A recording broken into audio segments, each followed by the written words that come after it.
Contempt for labor on dilution of labor laws. Center should not allow exemptions from welfare laws for workers mooted by states. At a time when everyone is awaiting an early end to the health and economic crisis caused by the global pandemic, the interests of laborers and workers are once again set to be sacrificed. The revival of business and economic activity after weeks of forced closure is indeed a key objective to be achieved.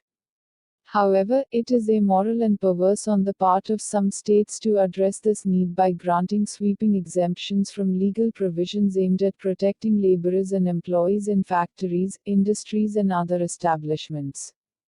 Madhya Pradesh has embarked on a plan to give a boost to business and industry by allowing units to be operated without many of the requirements of the Factories Act. Working hours may extend to 12 hours, instead of 8, and weekly duty up to 72 hours. Going by Chief Minister Shivraj Singh Chauhan's remarks, it appears the state has used Section 5 of the Act, which permits exemption from its provisions for 3 months, in the hope that the centre would approve such suspension for at least 1,000 days. However, this exemption can be given only during a public emergency, defined in a limited way as a threat to security due to war or external aggression. Uttar Pradesh has approved an ordinance suspending for 3 years all labor laws, save a few ones relating to the abolition of child and bonded labor, women employees, construction workers, and payment of wages, besides compensation to workmen for accidents while on duty. Reports suggest that several states are following their example in the name of boosting economic activity. Changes in the manner in which labor laws operate in a state may require the center's assent.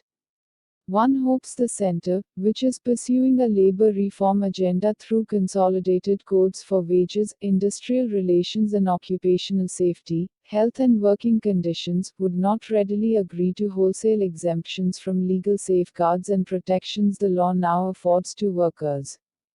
The most egregious aspect of the country's response to the pandemic was its inability to protect the most vulnerable sections and its vast underclass of laborers from its impact. The emphasis in the initial phase was on dealing with the health crisis, even when the consequence was the creation of an economic crisis. While the country watches with horror the continuance of the collective misery of migrant workers well into the third spell of the national lockdown, the attitude of the ruling class towards labor remains one of utter apathy, bordering on contempt.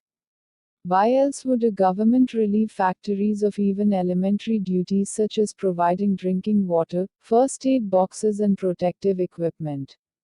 Or suspend requirements such as cleanliness, ventilation, lighting, canteens, restrooms, and creches?